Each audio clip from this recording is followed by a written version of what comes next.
Lou, thank you for taking time out of your day to join me. Hey, Brandon, thanks for having me. I appreciate you and Justin. It's good to be here. And we're coast to coast today, but we are on the same schedule talking about cinema, film, and horror, right? Yeah, yeah. And I got a ton of questions for you. Oh, good. Yeah. Hopefully, I have a ton of answers, right? So, what got you into acting? What got you into the film industry? Okay. Well, in short, I followed a shorty into a building. She had a nice pair of jeans on, and I Hmm. wanted to chat her up for dinner plans, and it turned out the building was a theater, and she was taking an acting class, and I saw what they were doing on stage, and it just seemed like that's my people. That's what I should be doing, and I could do that. And it turned out I couldn't do it, but I had enough life experience to understand that you can learn how to do something. And I went to school. I went back to school to learn basic skill sets in acting and really put forth um, a lot of focus, a lot of concentration, and dedication to honing my craft, so to speak. And keep in mind, it was later in life, in my mid 20s, and also I had a great career in professional baseball. At that Hmm. time, I had finished playing, but I was working as a scout and a coach and a front office executive. So I had like a real job. I had Hmm. a career with insurance, health insurance, and expense report, and a company car, and a salary, and a house and everything. So it was a real Hail Mary to just walk away from that. Um, Hmm. and try this. And I guess that the lesson there, well, it's a continual lesson, but the opportunity to get something, gain something from that is that if you try earnestly and honestly Hmm. with faith and belief, then the world will support you. If you walk off the cliff, you will grow wings and fly. Hmm. That's the point. That's the point. We don't believe that, and not many of us walk off the cliff. We're a little smarter than that, Hmm. but for the most part, we we have to try, right? And so Hmm. that's the age old Bible verse: knock and the door shall be opened. Seek and you shall find. And so essentially, I did that, and I was probably in my life. Much more free in lifestyle. So I wasn't married, I didn't have a kid, and maybe able to walk away from what a lot of people thought was security. But that was a time and a place. I think I think today there's a lot of opportunity to Hmm. give it a chance and a try, um, because of our technology and um, really social media. You got to remember, Brandon, this is way before social media, dude. Yeah, This was before the internet. So I mean, yeah, it was brick and mortar shit, and so yeah. this was pounding nails, so to speak. Hmm. But I'm grateful for it because I've learned a lot. Um, Hard lessons that I think today's natural human learns much quicker or observes and doesn't make the same mistakes that I did. So, like, I paid a dummy tax for everyone after me. Don't Hmm. don't do it the way I did it. You can do it much easier. So, Yeah. uh, but focus has a lot to do with it, and also having a certain faith. You have to lean into a belief system that supports you. You have to act as if, pardon the pun, act Hmm. as if it's already Hmm. happened, and the universe notices that and starts to give it to you. So Yeah. fake it till you make it, maybe. I don't know. Yeah. how was it to like when you first started out? Like, how was it easy? How easy was it to get into like a movie role or a TV show role? Very difficult, I have to say. That wasn't natural. So I didn't start out um, in those days. Getting into film and television wasn't something anyone did. It was almost like you were born into it, or Hmm. you were selected, sort of like as a professional athlete or something. It wasn't available for everybody, and you didn't perform. You weren't doing reels or YouTube videos or TikTok. There was none of that. And so that Hmm. you couldn't even do that. The only place you could express yourself in performance was on stage at small theaters, and starting with your local community theaters and working into regional theaters and then national theaters if you went on tour, that type of thing. Maybe you went to New York. Or me, I stayed in Texas and Houston, where I was living at the time, and Hmm. just was doing theater, and eventually worked my way up to the larger house at the Alley Theater in Houston. But there weren't opportunities to do film and television. Every now and then, um, something would come along where they would they would cast a, so for instance, a commercial. And one time, a director out of New York City, Matt Harrison, who I think directs films now, he was Hmm. directing a commercial for the Texas Lottery, and he cast me. And that was the first time I'd ever had like a film opportunity. And Okay. it was the first time I ever thought, oh, because in those days, we're talking uh, mid to late 90s, it was still very formulaic. It was still clean cut, middle America. That was sort of Hmm. the advertising. And somebody that looked like me, maybe a little odd looking, didn't really get opportunities. And that was Hmm.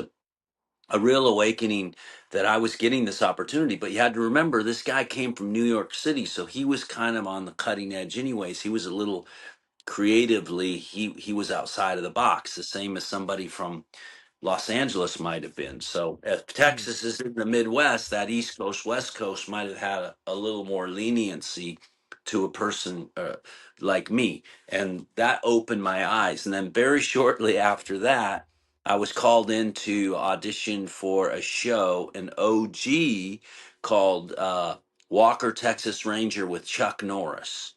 Oh And wow. yeah, right, the original, not the remake. Remake, yeah.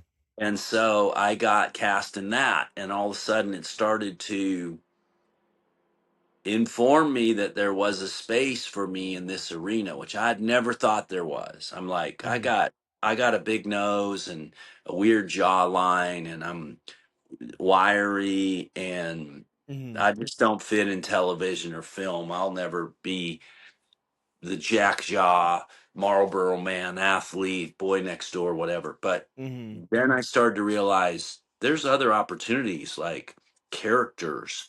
And I started to understand that more. And it was right around the time that Richard Linkletter and Robert Rodriguez in Texas were starting to kick it. And they were doing cool stuff. And I worked for each of them. And Hmm. um, just started to build a resume. And it was a real big time for independent film in um, Texas, and so I was getting opportunities to do that, and finally just pulled the trigger on moving here to Los Angeles in the year 2000.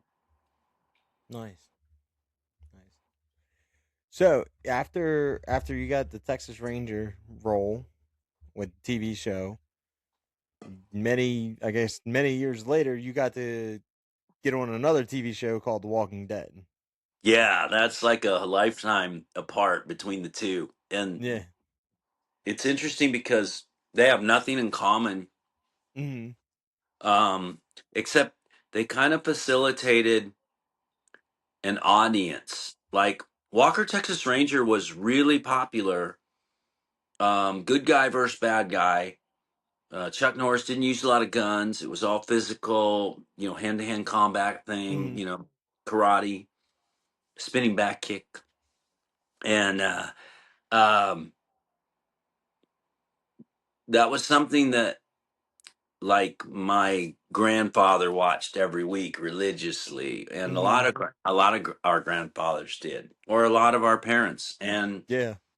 and then The Walking Dead sort of became a family time on Sundays to watch, as you know, with your family. Let's watch The Mhm. Walking Dead. And so I guess the only correlation between the two would be they both had audiences, and Walker was a very successful performer for CBS for many, many years. And of Mhm. course, um, The Walking Dead just crushed ratings at AMC for just kept, outdoing itself. So really grateful to be part of that. Now that was like being on like a great team. That was like playing for the Patriots and Mhm. having Tom Brady as your QB. It was like Andrew Lincoln was our GOAT, right? And so Mhm. he was our Tom Brady, and it was great. And everybody was on the same side of the rope. It was a really wonderful uh, cast, crew, writers, producers, Mhm. directors. Every department was really, really dedicated to excellent work. And we went about every week trying to outdo last week and do better than we had done. Yeah. Mhm. So how, like, between the two shows that you did, TV wise, what did you do between that? Like, what movies did you do between those two? What else did you get Yeah. into? Really Say. interesting. So immediately after, let's say, Texas Ranger, I started to um, look for, well, my agents presented me to a lot of the movies that were coming into Texas, and I was able to um, book some roles in some of these movies, like the Newton Boys that Richard Linklater directed with Matthew McConaughey Mhm. and Ethan Hawke and Skeet Ulrich, or you know, I did a television show in New Orleans called The Big Easy. There's so many of these indie movies, and I kept just building a resume Mhm. and uh, and being part of uh, pretty cool projects. Some were better than others, but most of them were all really well designed, and some would land in theaters. And then you'll find this interesting. I When I came here, um, I had just done a movie called 21 Grams, and which was a Oh, we okay. got no, yeah, we got nominated for an Oscar, and it was really and I just had two scenes, one with Benicio del Toro, one with Sean Penn. The scene with Sean Penn, Mhm. actually, it was cut, but just as a sheriff interrogating. So I kind of came here with a really nice resume. When I say here, I mean Los Angeles, and it was a time Mhm. that you still had to come to Los Angeles to sort of, make your Do way, everything. Yeah. climb the mountain, so to speak. And Mhm. that's not the case today. Very little work gets done here today, and uh, so there was a casting director knew me, Monica Mickelson, and she called me in for a movie called The Devil's Rejects.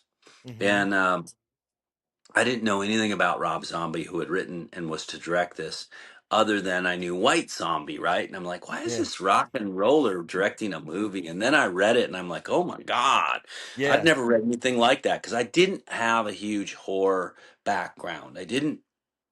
I was a kid that loved Frankenstein and Dracula. Um, Mhm.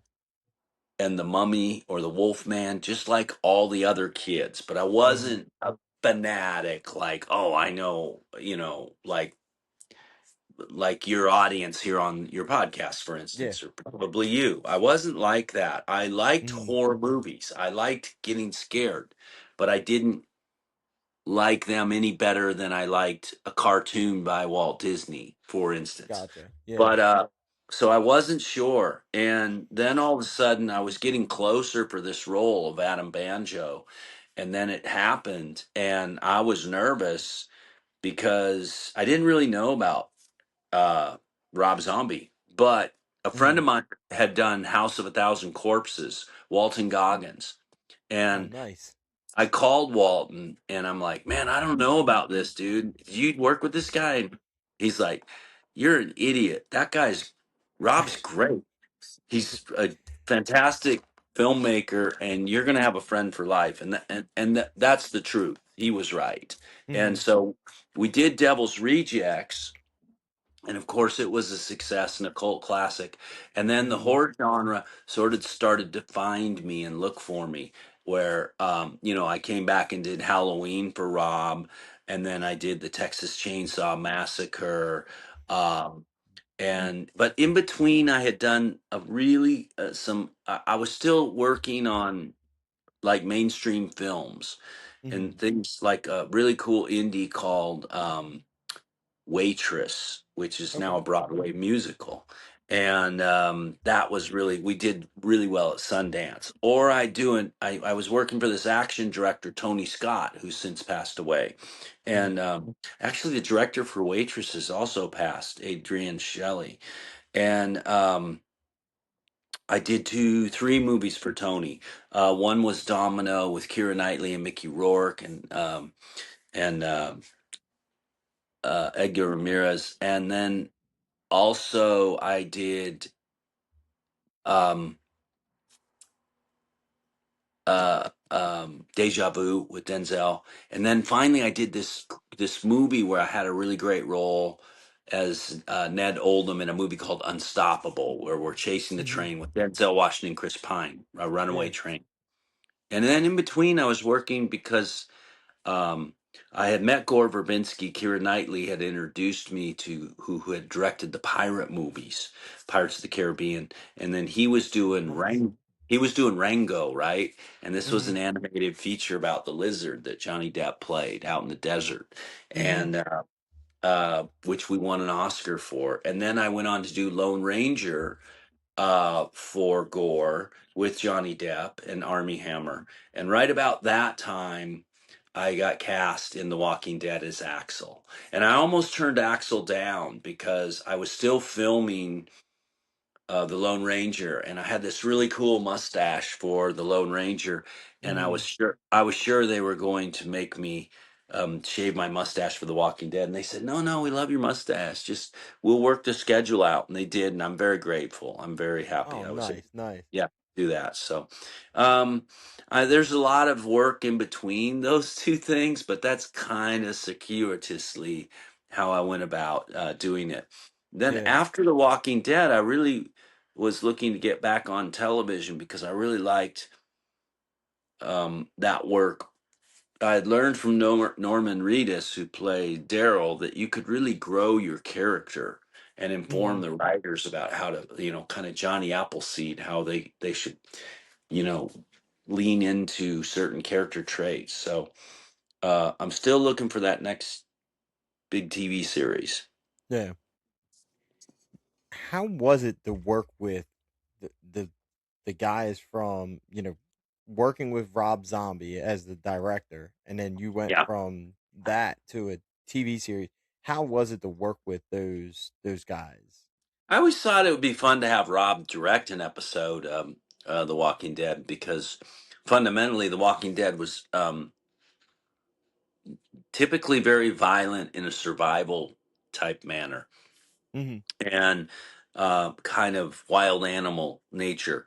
And Rob's movies are like that too. No one's really, well, I shouldn't say that. They're violent. They're violent. Yeah. Oh yeah. Yeah. Yeah. And, They and, are. and so sometimes it's just mean spirited. Like we did 31, and in that movie, no one's very easy to root for. Even Sherry, his wife, is not easy to root for in that movie. Hmm. So, Yeah. um, but Rob is. I always say he knows what he wants and he wants what he knows, and there's not really any gray area, and he recognizes um, if something works and if it doesn't, and if it doesn't work, he doesn't waste any time or energy.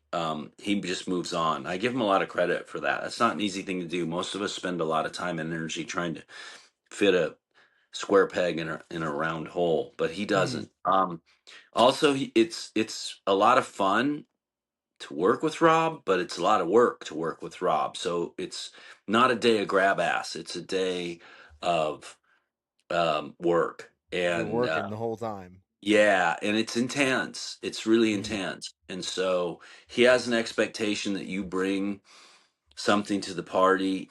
He's not there to give you character or reason. He expects you to bring that, and he gives you a lot of leeway and a lot of confidence to build a character in the framework of the story that he's written.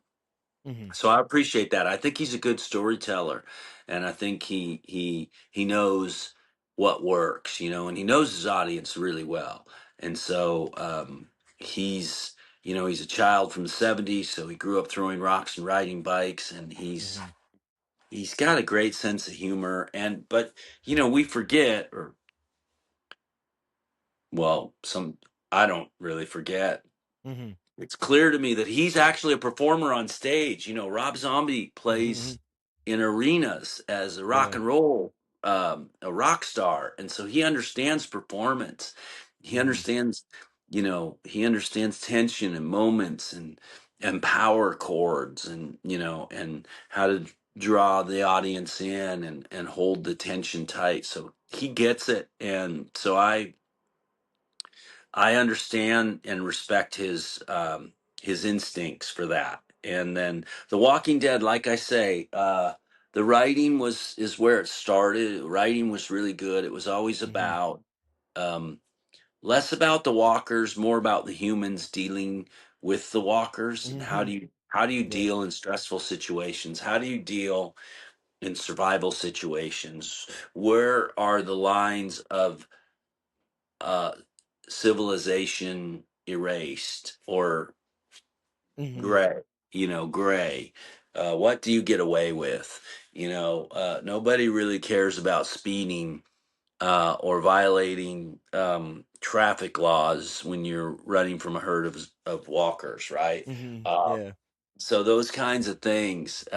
We talked a lot about that, how the rules of society would change if if life was entirely about survival, which probably is what it was in the caveman days, right? Running from Hmm. a saber-toothed tiger. Yeah. Running Um, away from all that stuff. yeah, so we spent a lot of time thinking and discussing that, and it always led to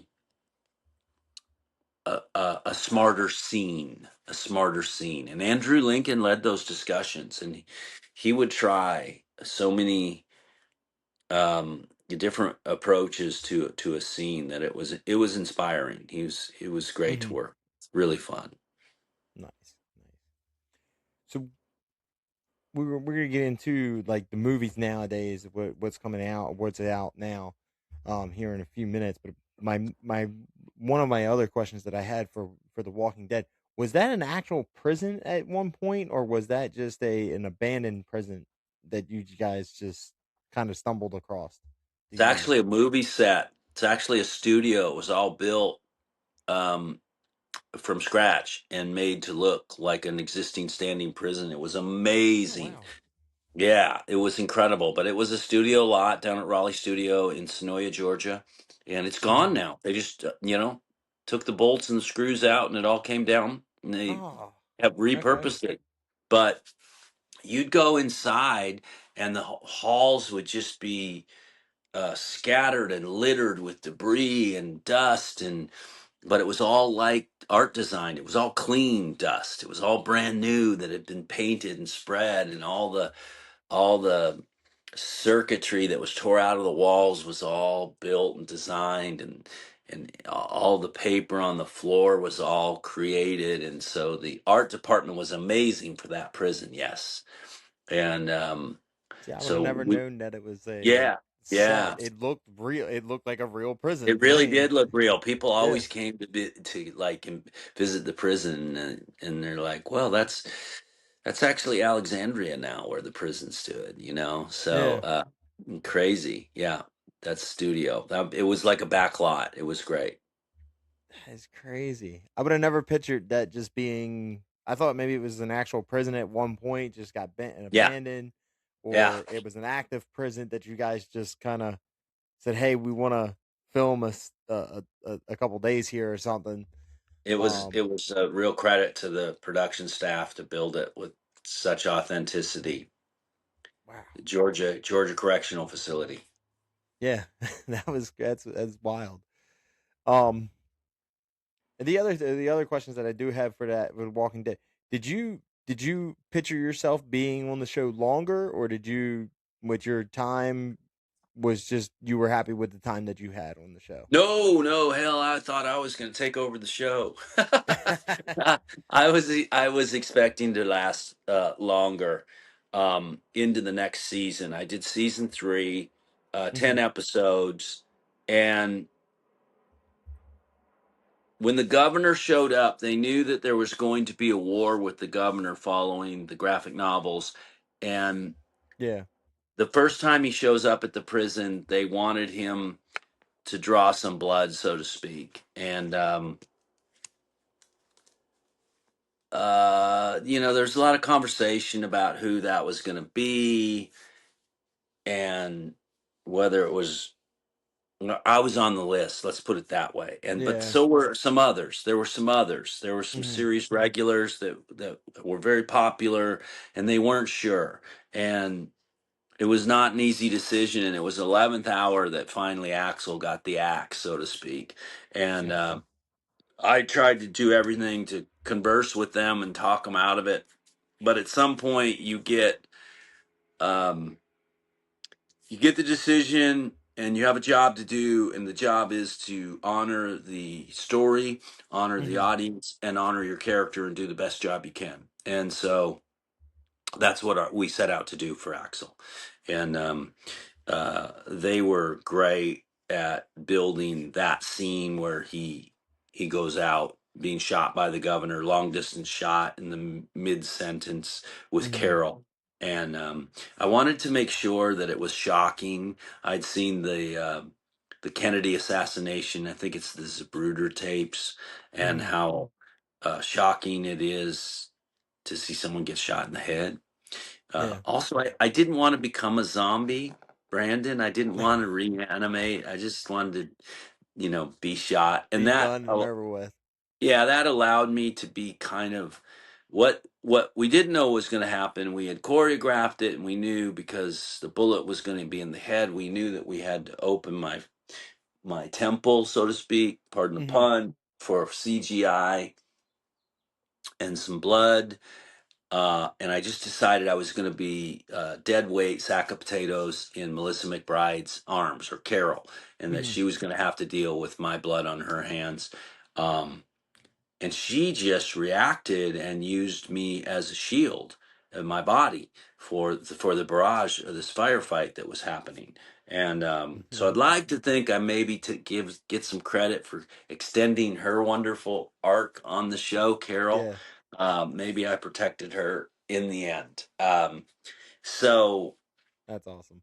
yeah, I was not.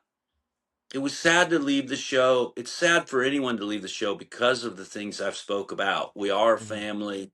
We do spend a lot of time with each other. We care about each other. So when you leave, it hurts. The team. It's like losing, a star player on your team, and Mhm. everybody feels it. And so we do these death dinners, and we try to, celebrate your time on the show and your your exit. What Yeah. happens at these dinners is the check just gets passed right by you. There are these big lavish dinners, and you don't have to you don't have to throw in. That's nice. Um, so that's where that was. I thought I might be able to sneak into the next season where the governor um waged war, Mhm. hard war on the prison. Where Herschel, or Scott Wilson, God rest his soul, Yeah. met his end, as the governor did as well, right? Yeah. That would have been awesome to have you continue with the show because like People I ask me a lot I'm a how huge I fan of would the deal show. with. moving on as being, I just think I've been very much of service to the group of survivors.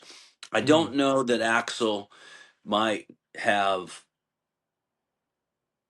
I think he had enough street smarts to realize the Negan thing wasn't, getting down and being held hostage on your knees wasn't going to work.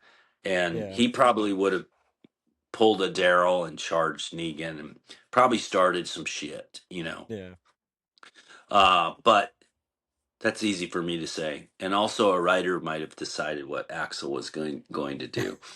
To be honest. So didn't get to move forward with that group. Very happy with what I had done on the time. Also, as you've probably read, there Mhm. were some inferences, definitely in the graphic novels, that Axel wasn't the best guy. Like he was, he had taken two little girls out into the woods and murdered them, and Mhm. maybe there was some talk about that. We were kind of reserving some fangs. Um, in the Yeah. closet if we were going to go that route. But generally, Axel was a cool dude and very colloquial, wore his heart on his sleeve, and maybe brought some levity to the world, little Yeah. looseness. I like it. I love the Walking Dead. I still watch it here and there. I start from the beginning and I watch from the beginning all the way through, and then I watch like all the Gosh, spin-offs too. And you're following the show, some of the other shows, Dead City and the Daryl Dixon show and mhm. whatnot. Yeah, Yeah. yeah. I mean, that's incredible. They're keeping the brand alive, aren't they? Yeah, and I you couldn't when it first when the first original Walking Dead ended. I'm like, okay, this is it. There's no way you can like expand this any other way besides maybe finding out what happened to Rick. And they did that with their little season that they had. And I Yeah, said, okay, after that, then that's it. I don't think you can expand it any way else or any other way. And they found that way now, yeah, and yeah. they're still going, Yeah, and and it's they'll crazy. probably, it just kind of evolves, doesn't it? It just kind of Yeah, keeps on growing. and you would think after all these years of the show being around that fans would get kind of bored with it, of the zombie Yeah, thing, the zombie uh, theme, and it really isn't. The fans are still in love with the zombie theme and the Walking Dead characters and everybody that's in it still, and everybody still loves it. And the fans are just craving over more. They want more of that. yeah. I think that the show landed so well, with the idea of it's kind of what would you do in this situation? People Mm-hmm. sort of connect with that, the situational, um, the story of the situation and how they would go about navigating it, and then depending on that, the answer to that, they connect with characters that may be more in alignment with how they would go about responding. And so I do think that's very smart, because that engages the audience, and it gives them, the show, a place to attract a wide audience. And so that audience is still out there and Mm-hmm. still looking for, I think there's some nostalgia too. I do think there's something to be said for, hey, on Sundays we watched The Walking Dead, and Yeah. we did that as a family and had Yeah. spaghetti. Yeah. Yeah. Or steaks or whatever. Yep. Yeah. Yep. You would always like at my house. It was that was pretty much how it went. It's like the family got together and we watched it every week. Every week we would pick the episode, whatever. If we were behind an episode, we would watch that episode first, and then we would watch the newest one. Or if we were behind two episodes, we would start early and then catch up on the episodes that we were behind on too. and it was always fun to watch the characters and the way that they were built, and even especially your character was built around for that entire season, season three. Like I even thought maybe you were going to go into the next season before you got the Yeah, headshot. I was like, yeah. oh man, this guy is really kind of You know, built we had up. always talked also about the idea, Brandon, of like having a episode where we kind of flash back a campfire story about Hmm. the prison and the riot that occurred when it all went down, when a prisoner started to turn, sort of like Attica Oh, in the okay, yeah, prison. But we all died. There was no one to tell that story. yeah. So That would have uh been cool to do in that season three, yeah, just an episode where we based just, on this because sometimes they story. had stories. Lenny James would have a story, and he'd just be him, right, with a telephone, Hmm. and with Rick, and so that those kinds of things were fairly cool. Yeah. Yeah, that would have been cool to have you guys just you and the other guard or the other prisoners at the time just sit there and tell that You know what I story. get sometimes? It happens every time I'm out, and I don't know if Emilio gets this as well. Emilio Austin, who played Dwight, Hmm. we get confused a lot. People will bring me his, and what was that prosthetic like to wear on your face and the burns, and I'm like, That wasn't it me. really wasn't bad because it wasn't me. And with all due respect, I get it. He's Yeah. much younger than me and more handsome, but then there's Hmm. some people going, "Oh, well, that could be your brother." Dwight might have been actually Axel's brother, which is really interesting. So sometimes I go along with that, but That would have been that would interesting. be a writer decision, I think, at the end of the day. Yeah, that would have been interesting that you two would have been because you two do look similar in the Right, show, right. so it would have been Yeah. interesting to have you two as brothers to Yeah. find out that Yep, whole yep. story. So now we're going to kind of shift gears a little bit. So the movies that are out now, like Mm, In Session and Backroom, and those are like those are the modern horror movies now. Like everybody yeah. loves those movies. Yeah. What what is your take on modern horror versus old kind of old horror? Yeah. Well, I think that the genre in and of itself keeps evolving, and it becomes it leans more into what we might call mainstream. So that, like, Hmm. that indie music that you like that no one else has, that no one knows this this CD, or this band is really indie and underground, and then it starts to become mainstream. Like, I can remember, for me, it was like Nirvana. I remember hearing them when they were not well known, and then all of a sudden everybody knew them. I mean, Hmm. everybody, Yeah. soccer moms, doctors, lawyers, everybody was like, team smells like Team Spirit. Hmm. And so I think that the horror genre is experiencing that. And there will be a camp that says, well, they don't know horror the way I know horror. I've been here since the very beginning, and I've seen it at its best. And the stuff they're doing isn't really horror. And I can find support for that type of thinking. You know, we could ask on something like Obsession, are we talking about horror? Are we talking about psychological terror? And someone Hmm. might say, what's the difference? What's the difference between psychological terror and horror? Yeah. What's your favorite horror movie, Lou? You said Rosemary's Baby. That's nothing more than psychological terror. Okay. And Hmm. I'm like, oh, right. Yeah. Okay. Horror, are, by the definition of 1910 and 1920s, and creatures like Frankenstein or Dracula, you know, uh,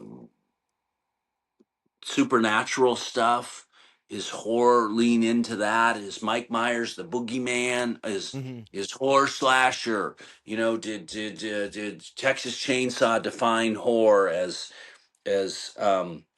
uncompromising situations, people being uh, maimed and slashed, and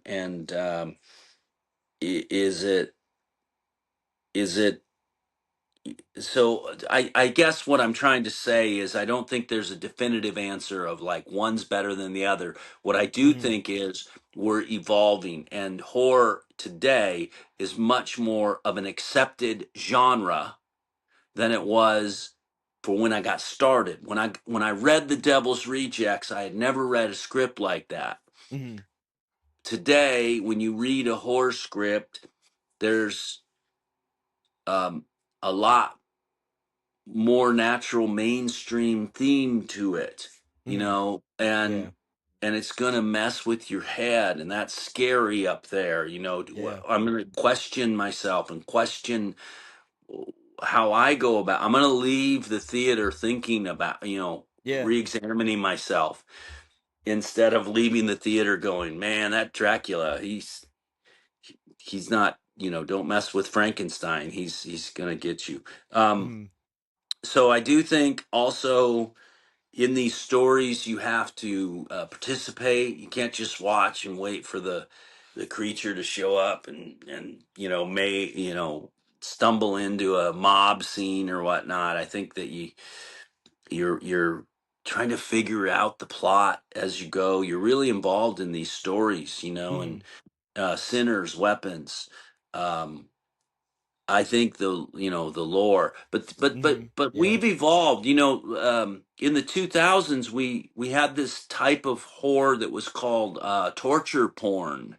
Where we had these, and they were good movies. Mhm. They were like Hostel and Saw. These Mhm. things. Yeah, the torture, Uh, yeah, torture yeah, saw. Yep. and and that was a form, and it felt like recently when we talk about Terrifier, well, that's real gore, right? A lot of Mhm. slash, a lot of, you know, that is kind of its own thing. And then I was referencing Smile has its lore. There's Yeah. this thing. It's the boogeyman comes out if you do this, or if Yeah. and so I Yep. think we're just one upping these, and young filmmakers are still interested in jump scares. Mhm. They're still interested in what's behind there, what's under the bed. What's I this think the doing? What's basic that? Yeah. the basic themes are hide and go seek. The base. It's Mhm. called fishing, right? It's not called catching, and Yeah. so we are as a species. I think we're interested in the puzzle. We're interested in and we're exhilarated with the delight of not being able to find out. Like, I don't think anyone really likes to know, spoilers, what's going to happen. I think they'd rather Mhm. experience it as opposed to knowing it. So I'm not sure that's an answer to your question. I'm all for the new horror. Mhm. I think it brings new audience. That can never hurt. New support. Just that we're supporting these movies as well as we are at the box office, and these filmmakers are very talented and Mhm. Oh yeah. gifted at what they do, and they're good at what they do for the now. Mhm. They're not hearkening back to telling a story in a formulaic way that they think appeals to the old horror fan. They're telling a story that appeals to somebody that's 18 that's on TikTok and Yeah. recognize. And there's nothing wrong with that because that's a new way of telling a story. So that's Mhm. my opinion. I don't No. I don't have Yeah. anything bad to say about new filmmakers, new stories, new horror. I do like creatures. I do miss uh, a good creature feature. How's that? Mhm. Yeah. I do miss um, the metaphor of a monster. So a monster is within us all, and or Mm-hmm. it's it's our bills or it's Yeah. our circumstance, so but I do like a good monster that seems insurmountable and um and definitely fairly scary as it goes. Mm. So Yeah, I I can don't miss know. that too. I'm okay with what's going on. I'm surprised how rapidly and quickly it's happening. That's my point. Like, Yeah. I know for a fact the horror genre is just everybody's trying to get into it, and everybody's building product. Mm. So there'll be a lot more horror films getting made than there will be romantic comedies. Let's put it that way. Yeah. Yeah. Everybody wants to be in the horror industry right now, and that's where I think that's where movies are going right now. Besides, the action movies and the Yeah, romance and I all that. I would venture to say that from a box office standpoint, with the support that Obsession has and what and Backroom, we'll Mm-hmm. see more horror than action. We'll sort of maybe there's going to be a morph of the two. This is an Mm-hmm. action horror drama. This is a horror comedy. We'll start seeing horror. This is a horror romance, Yeah. horror sci-fi. Where the next take will be Martians, a family of Martians being held hostage by a creature from Venus, Mm-hmm. and we'll observe all of that. And the sheriff is from Texas. He has to come in and, it'll be a sci-fi horror. Yeah. We'll have a lot of machinations of horror because it's in vogue right now. And, Yeah. that being said, anyone that thinks that it's easy to do, I think will find It's not that easy. it's not that easy. And when they bring their work to market, that it may not be so marketable. Someone might go, yeah, it's kind of missing. There's something really special about holding tension in a scene. Taut. Mm-hmm. That was the thing that I noticed on The Devil's Rejects. I'd never done a horror movie before, but I'd worked a lot to know Mm-hmm. acting. And I watched Sid Haig, God rest his soul, Bill Moseley, Mm-hmm. William Forsythe, and Ken Foray, and they were able to encroach upon your personal space in Mm-hmm. a way that really um, became intrusive, and it made you it made the scenes awkward and Yeah. unpleasant, and it worked. And that was a skill set that we may not see again, actually. So Mm-hmm. you can't just write something and say, okay, do this and it'll be really scary. There's a skill to it. And um Mm-hmm. there will be those that can pull it off and those who can't. Yep, Yeah. like anything, right? Yeah. So you have two movies coming out later this year. What are they? What are those kind of story? What are we looking towards to see out of um those two movies? One of those movies is a Civil War piece called 18 Gettysburg 1863, built in Gettysburg, Pennsylvania, where um, the Gettysburg Address was given Mm-hmm. in November.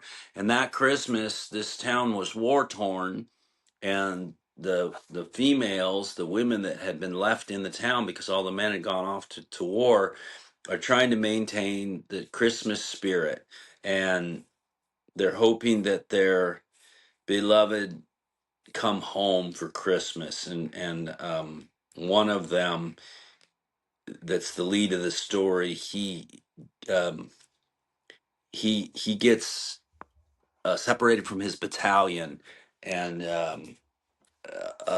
Appalachian slave catcher played by me captures him. He be good sail to the Confederate Army as a prisoner of war, so to speak. Mm-hmm. But also the slaves that run the Underground Railroad save him. So it's called Gettysburg 1863. It's kind of a good family story.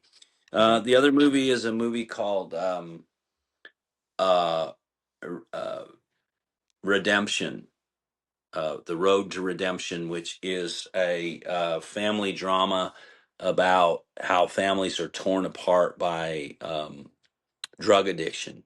You know, someone in Okay. the family. It doesn't just affect the person that's trying to kick, it affects everybody. And this family is torn apart by the son who's an addict, and I'm the father.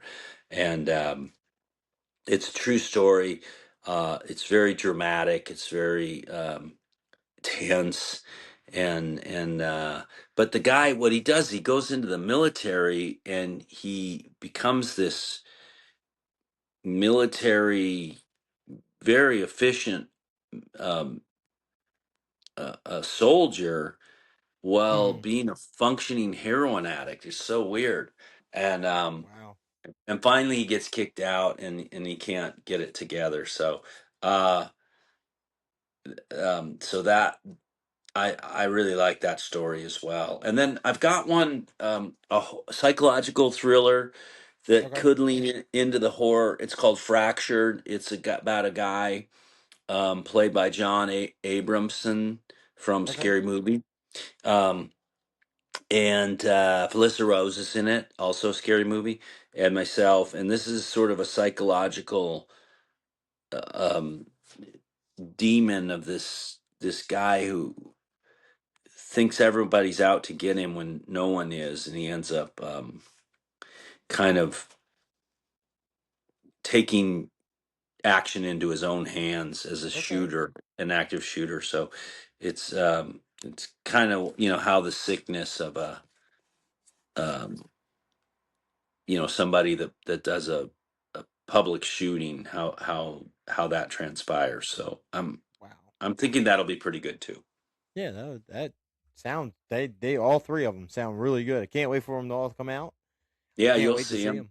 Yeah, You will. can't Yeah, thank you. can't wait to see them and see you in them. Um, I do have one last question. This is our Thanks. question that we ask everyone. Um, actors, directors. If there was a show or a movie out there or something that is coming out or would something original, what would you Mhm. rather be a part of? Would you rather be a part of like a remake or something new? Oh, I think something new because I think there's always doing a remake. Even though I've done plenty, Texas Chainsaw, Halloween for sure. Hmm. I even did Angels in the Outfield, which is by and large it is a remake Yeah. of a 1950s movie. Um, uh, I'd like to do something new, and I would like it to be in the family dynamic of you know,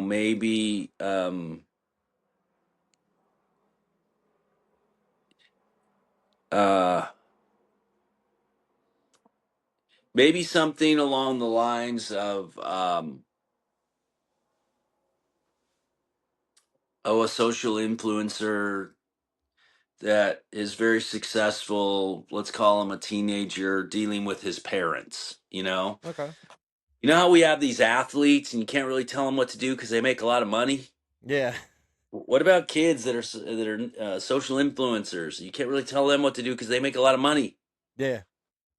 And you know, what are you going to be, a stage mom or a stage dad for these kids that build that stuff? Yeah.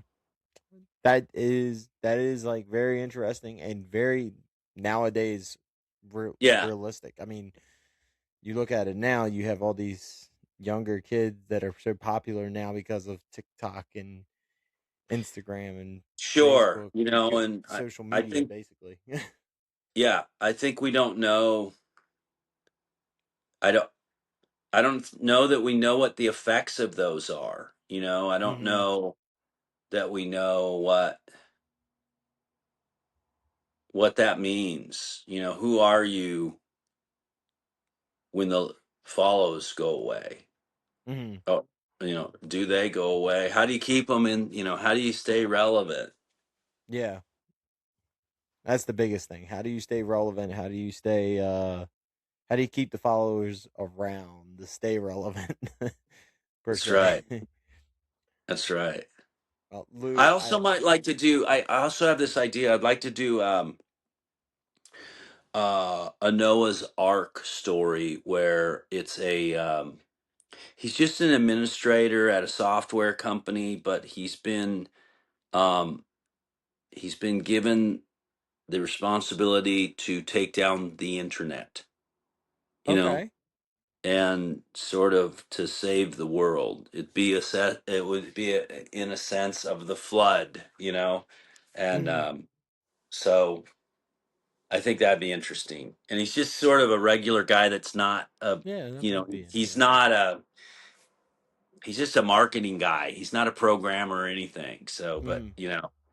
basically you're building the arc to. I need two of you. We're gonna reboot the world. That's the point. How's that? Yeah, that would be that would yeah that would be interesting. Going back to no internet, no nothing, and just restart. Analog, yeah, I don't know how that would work. I don't know. I don't know how that Look, would work either. we're in the throes of technology. I am a proponent of using it. Hammers can kill somebody, but they can build houses for people too. So it's a tool. How to use it for the best, for everybody involved, and do it that way. Hmm.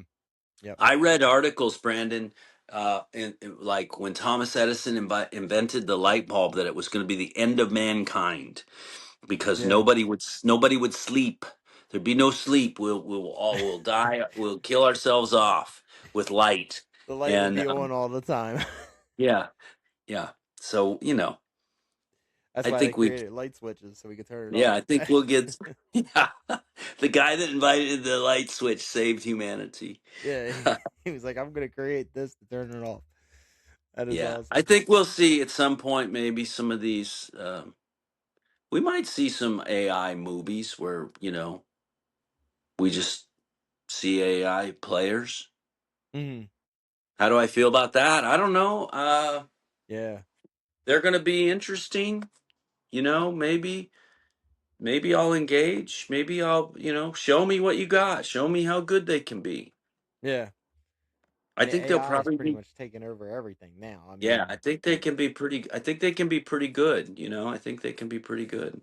yeah, I'm not sure they'll intuitively will have the same connection, but I think what will happen is that connection. I don't think they'll change to rise up to meet us.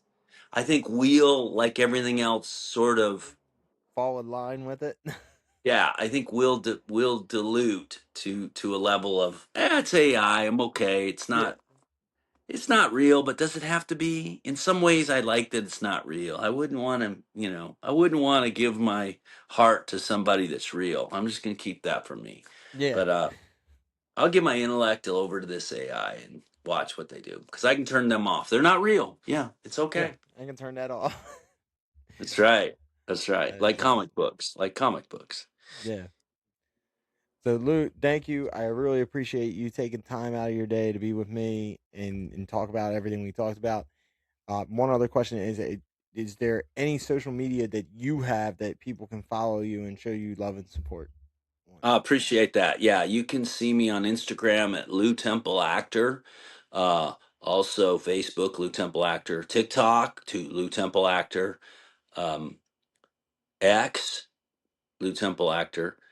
When we started on Walking Dead, that was one of the things.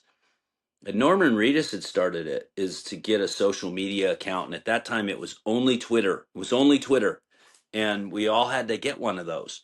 And I wasn't very creative, so I just did Lew Temple Actor.